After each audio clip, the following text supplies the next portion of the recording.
औज़ुबिल्लाहिमिनश्शैतानिर्रजीम बिस्मिल्लाहिर्रहमानिर्रहीम। प्यारे बच्चों, अस्सलाम वालेकुम वरहमतुल्लाहि वबरकातुहू। आज का जो हमारा क्लास है वो है 7th स्टैंडर्ड से। तो जो हमारी आज की जो बुक है वो है पॉलिटिकल साइंस 7th स्टैंडर्ड की। तो टॉपिक है हमारा आज जो चल रहा है हमारा पिछले क्लासों से, वो है MLA। MLA जो आपने सुना भी है, जो हमारे वोटों से बनते हैं, जिसको हम MLA बोलते हैं, मेंबर ऑफ लेजिस्लेटिव असेंबली। इसको ये हर एक कॉन्स्टिट्यूंसी में एक एक MLA बन सकता है आफ्टर द इलेक्शन। जब वोट डालने का टाइम आता है, लोग वोट डालते हैं अलग अलग, खास तौर पर जो असेंबली इलेक्शन जिसको हम बोलते हैं, जब उसमें से वोट डाले जाते हैं तो हर एक कॉन्स्टिट्यूंसी से एक एक MLA इलेक्ट होके हुकूमत में आता है, ऐवान में आता है। तो इसी के हवाले से आज हमारा टॉपिक है MLA, member of legislative assembly. MLA क्या होता है, क्या इसका काम होता है। An MLA is a member of legislative assembly। जो MLA होता है ये मेंबर होता है, परमानेंट मेंबर होता है लेजिस्लेटिव असेंबली का, इसलिए इसको नाम ही दिया गया है मेंबर ऑफ लेजिस्लेटिव असेंबली। ये इसका मेंबर होता है लेजिस्लेटिव असेंबली का, जो स्टेट में होता है। स्टेट में एक पावरफुल ऑर्गेनाइजेशन इंस्टीट्यूशन होता है असेंबली, उसी का ये मेंबर होता है, जो ये MLA बनता है लोगों के वोट से। Each state has its constituencies which elects its MLA। हर एक स्टेट को अपनी अपनी कॉन्स्टिट्यूंसीज होते हैं। हर एक कॉन्स्टिट्यूंसी में असेंबली इलेक्शन के बाद हर एक जगह से एक एक MLA इलेक्ट होके जीत के इसमें आता है एडमिनिस्ट्रेशन में, हुकूमत में। A political party who has majority of constituencies MLAs is called ruling party and other parties are called opposition। एक वो हर एक इलेक्शन में बहुत सारी पॉलिटिकल पार्टीज होती है, जिस तरह से हम कहते हैं BJP है, कांग्रेस है, नेशनल कॉन्फ्रेंस जो है, पीपल्स कॉन्फ्रेंस जो है, PDP है। ये इनका नाम आपने सुना है, इनको बोलते हैं पॉलिटिकल पार्टीज। ये जो पॉलिटिकल पार्टीज है, ये पॉलिटिकल पार्टीज हर एक कॉन्स्टिट्यूंसी में अपना एक एक MLA, अपना एक एक मेंबर इलेक्शन में उसको छोड़ देते हैं, इलेक्शन में डालते हैं।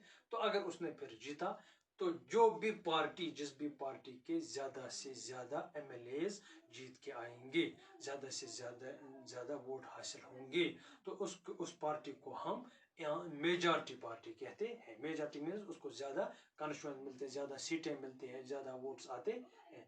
तो जो ये मेजॉरिटी पार्टी और MLAs होते हैं किसी पार्टी के, उसी को फिर रूलिंग पार्टी बोलते हैं, कि उन्हीं का फिर रूल रहता है for the period of 5 year से 5 साल के बाद ही नए सिरे से इलेक्शन होते हैं। And other parties are called opposition. तो जो बाकी पार्टी, जो इसके रनर्स होते हैं, जो इस इलेक्शन में हार जाते हैं, वो उनको अपोजिशन कहते हैं। जो ये रूलिंग पार्टी है उसको अपोजिशन में वो पार्टी होती है जिनके मेंबर इलेक्शन में जीत नहीं सकते हैं। तो इसी तरह से after the elections the MLAs belonging to the ruling party elect their leader who will become chief minister।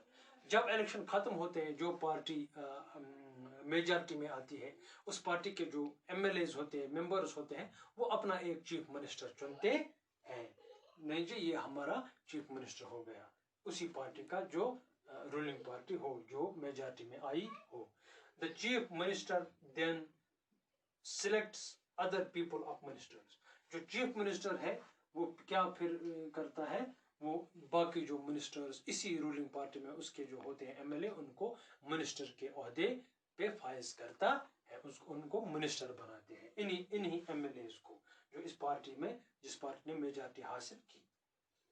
After elections it is the governor who appoints the chief minister and other ministers who have the responsibility of running various government departments they have separate offices. तो इसके बाद क्या है, governor भी का एक इसमें हिस्सा है, गवर्नर भी अपॉइंट करता है, फिर उनकी जो एमएलएस की राय होती है कौन हम चीफ मिनिस्टर बनाएंगे स्टेट में, तो फिर गवर्नर इस पर अपनी मोहर लगाते हैं, गवर्नर की एडवाइस पर इसको फिर चीफ मिनिस्टर बनाया जाता है। तो जो ये बाकी जो इसके रहते हैं वो मिनिस्टर्स रहते हैं, इनको जिम्मेदारी होती है, ये बहुत सारे ये मुख्तलिफ जो डिपार्टमेंट्स होते हैं, इन डिपार्टमेंटों में फिर अलग अलग जो ये मिनिस्टर्स बनते हैं, काउंसिल ऑफ मिनिस्टर्स बनता है, इस इनके जो जो जो ये मिनिस्टर्स हैं इनको एक एक या दो दो डिपार्टमेंट तफवीज़ की जाती हैं, तो ये उस डिपार्टमेंट को लुक आफ्टर करते हैं, जैसे education department, social welfare, health, food and supplies, transport, power development, PHE, बहुत सारे डिपार्टमेंट्स यहाँ पे आपको मालूम है, इसको फिर अलग अलग मिनिस्टरों को हवाले किया जाता है, तो ऊपर इसको एक रहता है जिसको हम चीफ मिनिस्टर बोलते हैं। तो इस तरह से ये प्रोसेस एमएलएज की होती है। और साथ साथ में इसमें क्या है, all MLAs whether from the ruling party और from opposition party meet the discuss various things and issues in legislative assembly. जो भी एमएलएज होते हैं, चाहे वो मिनिस्टर्स उसमें से बने हों या सीधे तौर पर एमएलएज रहे हों, अपोजिशन पार्टी के हैं या रूलिंग पार्टी के होते हैं, इनको एक सेशन में मिलना होता है सभी को लेजिस्लेटिव असेंबली में। जब असेंबली का सेशन लगता है, इनको वहाँ पे सभी जो एमएलएज भी होते हैं, जो मिनिस्टर्स भी होते हैं, सीएम भी होते हैं, चीफ मिनिस्टर, तो इनको उस असेंबली हॉल में फिर जमा होना पड़ता है और डिस्कस करना पड़ता है और वो मामला देखने पड़ते हैं कि जहाँ पर लोगों की प्रॉब्लम हो उनको उसको उजागर करना है, तो लोगों की आम लोगों की बहाली और बजाई के लिए for the development and welfare of the common people, ये फिर सभी जमा हो जाते हैं, इसमें क्या बोलते हैं इसको, असेंबली में। तो वहाँ पर ये वही लॉज, वही ये कानून पास करते हैं, वही ऑर्डर्स निकालते हैं, वही डायरेक्शंस, वही पॉलिसीज बनाते हैं जिससे आम लोगों का फायदा हो सकता हो, तो वही काम इनका होता है।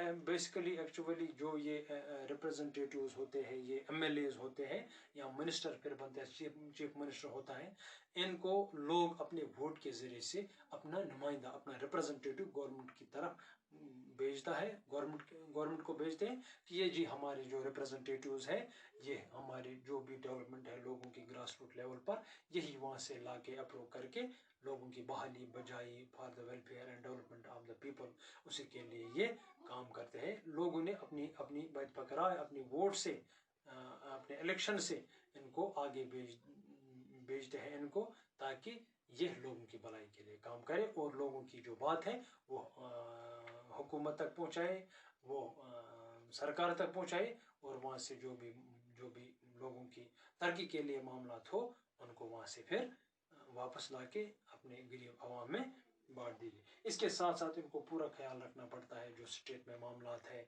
जो डिपार्टमेंट्स है, उसका ये काम होता है इन एमएलएज का, जिनको हम बोलते हैं मेंबर ऑफ लेजिस्लेटिव असेंबली। ये हर एक स्टेट में होती है, लेकिन जो स्टेट हो, जो यूटी हो, यूनियन टेरिटरी हो, उसमें से थोड़ा अलग, उसमें एमएलए का ज़्यादा अमल दखल नहीं होता, या कई किसी जगह पर एमएलएज नहीं होते हैं, वहाँ पर गवर्नर या वहाँ पर लेफ्टिनेंट गवर्नर के हवाले हुकूमत होती है। जिस तरह से आज हमारी जो जम्मू एंड कश्मीर स्टेट थी, इसको अलग किया गया लद्दाख यूटी में और जम्मू एंड कश्मीर यूटी में, तो अब यहाँ पे एमएलएज फिलहाल तो नहीं है, यहाँ पे जो है लेफ्टिनेंट गवर्नर है, उसी के हवाले सब कुछ है, और उसके साथ उसके एमएलएज, इतने एमएलएज की जगह वहाँ पर उसके एडवाइजर्स लगे हुए हैं, तो एमएलएज प्लस जो लेफ्टिनेंट गवर्नर है वही फिलहाल यहाँ पर इन यूटीज में काम चलाते हैं।